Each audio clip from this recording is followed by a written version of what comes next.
Nous commençons cette conférence de presse par une condamnation.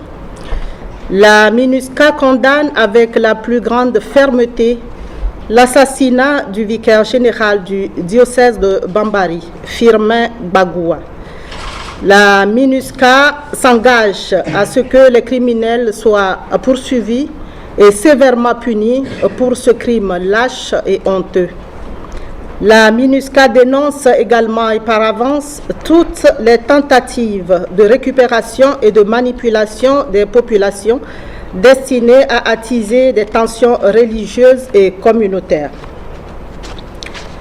La mission est tout aussi attristée par la disparition d'un de ses assistants de liaison communautaire du nom de Fabrice Abdel Kongbo, qui est décédé le 27 juin.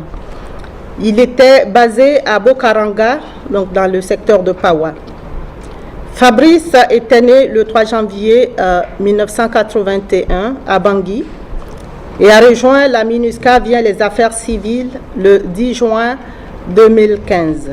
En ce moment de douleur pour la famille, ses collègues, ses amis et tous ses proches, la mission exprime ses sincères condoléances. Pour rappel, les assistants de liaison communautaire sont l'interface de la mission et les communautés sont l'interface entre la mission et les communautés. Leur rôle est déterminant donc pour nous rapprocher des populations, recueillir leurs préoccupations et ainsi optimiser la protection des civils. Un travail donc que Fabrice Abdel Kongbo faisait avec force et abnégation. La MINUSCA est également préoccupée par la persistance des violences dans la Nana Grébizi, où des combattants de la coalition MPC-FPRC affrontent des anti-Balaka. Outre des pertes en vies humaines, ces violences ont occasionné le déplacement de populations ainsi que la destruction de plusieurs habitations qui ont été incendiées. La MINUSCA a dépêché sur les lieux des patrouilles, faisant fuir les groupes armés. La MINUSCA a aussi envoyé sur place des missions d'évaluation, certaines ayant été attaquées. Un casque bleu a d'ailleurs été blessé durant cette mission d'évaluation. Outre les actions de riposte des casques bleus, la mission et les autorités locales sont à pied d'œuvre et ont rencontré à plusieurs reprises les groupes armés afin de dissiper les tensions. Une fois de plus, la mission dénonce à cet effet la récupération à des fins de manipulation qui y est faite dans certains médias où l'on accuse faussement les casques bleus d'être à la base de tueries de population, ce qui est contraire à son mandat. À l'ouest du pays, la MINUSCA poursuit ses opérations militaires afin de mettre un terme aux exactions du groupe Siriri contre les populations civiles dans la Mambéré KDI et la Nana Mambéré. La mission condamne avec la plus grande fermeté l'attaque sur le convoi de la mission perpétrée le 29 juin dans le village de Bombo au nord-ouest de Berberati. La MINUSCA et les autorités centrafricaines continueront à tout mettre en œuvre pour mettre fin aux actes criminels de ce groupe et le marginaliser. Toutes ces violences constituent une préoccupation pour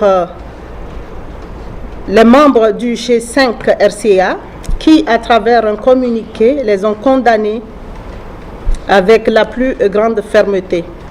Le G5 a en effet condamné toute tentative ou acte qui viserait à replonger la Centrafrique dans le chaos et l'instabilité et exhorter tous les groupes armés à cesser tout acte de violence et à poursuivre la voie exclusive du dialogue dans le cadre de l'initiative africaine.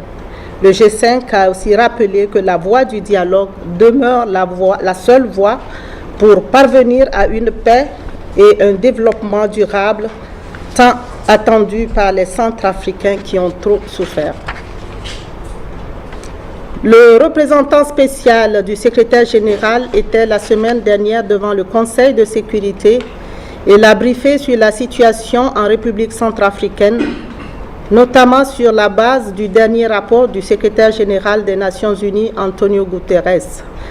Le chef de la MINUSCA a une fois de plus fait le plaidoyer en faveur de moyens conséquents à la mission pour lui permettre d'apporter une réponse optimale aux nombreux défis auxquels elle fait face. Sur place, en effet, la situation sécuritaire reste volatile et les affrontements récurrents entre les groupes armés continuent d'affecter négativement le processus politique. Des avancées tout de même. Comme vous le savez, le chef de gang armé Crépin Wakanam, plus connu sous le nom de Pino Pino, a été arrêté par les forces armées de la République démocratique du Congo le 15 mai 2018 avec une trentaine de ses acolytes. Son extradition en RCA a eu lieu le 27 juin. Pino Pino et ses associés ont été remis aux autorités centrafricaines compétentes et placés en détention. La MINUSCA se réjouit de l'excellente collaboration entre les autorités centrafricaines et celles de la RD Congo avec l'appui de la MONUSCO ayant abouti à amener devant la justice l'un des membres de groupes armés responsables de la mort de civils mais aussi de casques bleus. La MINUSCA réitère sa détermination conformément à son mandat de maintenir ses efforts en faveur de la protection des civils et de la restauration de l'autorité de l'État. La MINUSCA se félicite également de l'impact positif que représente le déploiement du contingent des FACA sur le processus de paix local à Bangassou. La MINUSCA encourage à nouveau toutes les communautés de la ville à fournir un réel effort de réconciliation qui constitue le fondement d'une paix stable et durable. L'activité de cohésion sociale du 26 juin visant à nettoyer certains quartiers de la ville est un bel exemple de fraternité et de rapprochement communautaire. La MINUSCA salue également l'adoption du plan national pour la prévention et de l'incitation à la discrimination, la haine et la violence à l'issue de la campagne consacrée à ce fléau qui a réuni à Bangui du 12 au 30 juin toutes les composantes de la vie sociale et politique du pays. Comme l'a souligné le représentant spécial durant la cérémonie, ce plan constitue un instrument pertinent pour renforcer notre dispositif de surveillance et de documentation des discours haineux afin de mieux traquer les individus et entités responsables de tels actes. Le chef de la MINUSCA félicite les plus hautes autorités de l'État pour leur implication personnelle et se réjouit de la pertinence des engagements pris et des recommandations formulées qui visent à s'attaquer aux causes profondes de ce fléau. Pour ce qui est de la MINUSCA, elle a mobilisé toutes les ressources disponibles pour accompagner le Haut Conseil de la communication dans la mise en place de cette nouvelle stratégie nationale pour la prévention de l'incitation à la haine et à la violence. Quelques activités. Aujourd'hui, comme certains de vous le savent déjà, s'ouvre à Bangui la table ronde consacrée à la restauration de l'autorité de l'État par le redimensionnement et le déploiement des forces de défense et de sécurité et qui va s'étaler à partir d'aujourd'hui, entre aujourd'hui et demain, donc les 4 et 5 juillet.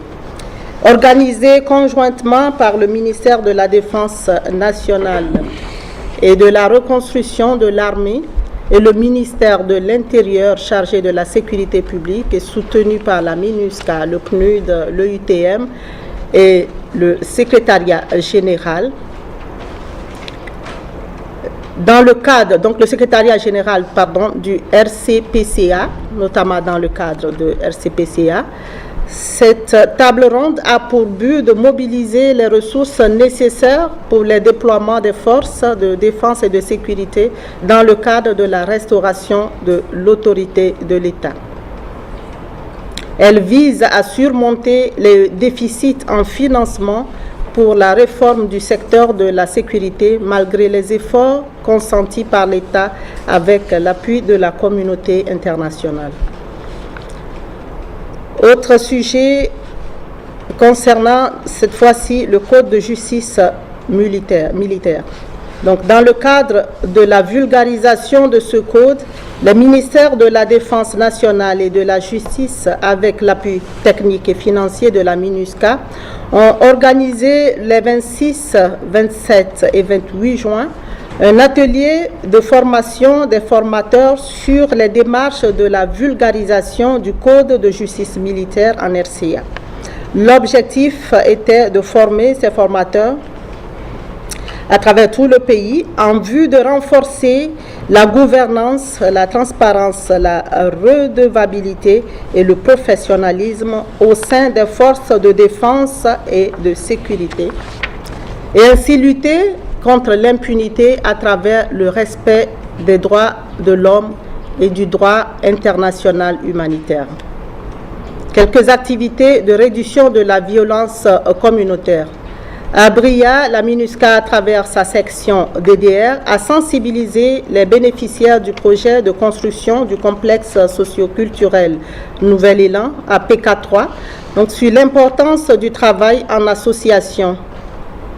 Ces bénéficiaires ainsi que des membres de la communauté ont appris davantage sur la réduction de la violence armée, la promotion de la paix et de la cohésion sociale.